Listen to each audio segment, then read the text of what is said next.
শরীর চর্চা করা খুব ভালো জিনিস আমরা জানি, কিন্তু আমরা আজকাল চেম্বারে অনেক ছেলেদের দেখতে পাচ্ছি যারা রেগুলার জিম করে, ভীষণ ভালো চেহারা, প্রচুর মাসলস, কম্পিটিশনে পার্টিসিপেট করছে, সকাল বিকাল রিলস বানাচ্ছে, প্রচুর মহিলা ফলোয়ার। কিন্তু তারপরে যে সমস্যাগুলো নিয়ে আসছে সেটা হচ্ছে সহবাসে অনীহা বা ইন্টারকোর্স করতে পারছে না, কারণ ইরেকটাইল ডিসফাংশন বা লিঙ্গ শক্ত হচ্ছে না।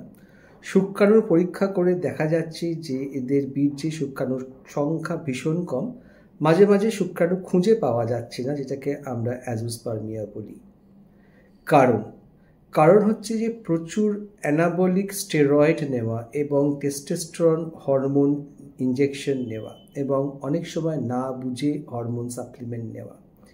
এর ফলে কি হয় যে শরীরের মধ্যে ন্যাচারাল টেস্টোস্টেরন সাপ্রেস হয়, যে হরমোনগুলো শুক্রাণু তৈরি করে এবং শুক্রাণুকে বাড়ায় সংখ্যায়, সেই হরমোনগুলো FSH LH কমে যায় এবং তাদের শুক্রাণুর সংখ্যা কমে যায়। কারোর ক্ষেত্রে অন্ডকোষে অ্যাট্রফি বা অন্ডকোষ খুব ছোট হয়ে যায়। এই সব ছাড়াও তাদের হার্টের এবং লিভারের প্রবলেম হয়। তাই আপনি চেহারা তৈরি করুন, আপনি জিমে যান, সব কিছু করুন, কিন্তু ডাক্তারের পরামর্শ ছাড়া কোনো রকম টেস্টোস্টেরন বা স্টেরয়েড ইনজেকশন নেবেন না।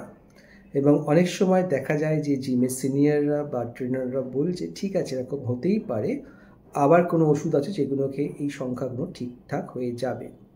সব টেস্টোস্টেরন হরমোন বন্ধ করার পরে দেখা গেছে 6 মাস থেকে 1-2 বছরের মধ্যে হয়তো শুক্রাণুর সংখ্যা ফিরে আসে, কিন্তু কিছু কিছু ক্ষেত্রে এটা পার্মানেন্টলি ড্যামেজ হয়ে যায় এবং তারা বীর্যহীনতা বা একদম অ্যাজোস্পার্মিয়ায় ভোগে।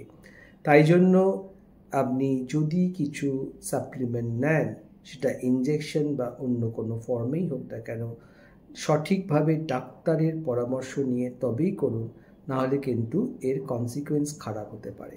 ধন্যবাদ।